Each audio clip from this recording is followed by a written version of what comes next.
வேதடாசனம் திரண்ட நீரலோ பூதவாசல் ஒன்றலோ பூதம் ஐந்தும் ஒன்றலோ காதில் ஆளி காரை கம்பி பாடலும் ஒன்றலோ சாதி வேதம் ஓதுகின்ற தன்மை என்ன தன்மையே சிவாய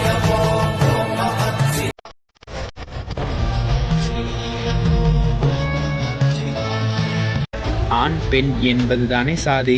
இதில் பல சாதிகள் ஏதப்பா. இவ்வுலகில் முழுமையாக நீர்தான் நிரம்பியுள்ளது. அதுபோலவே உயிரும் நீராகத்தான் உள்ளது. உடம்பில் 10வது வாசலாகவும் பஞ்சபூதங்களாகவும் பஞ்சாட்சரமாகவும் உள்ள பொருள் ஒன்றே.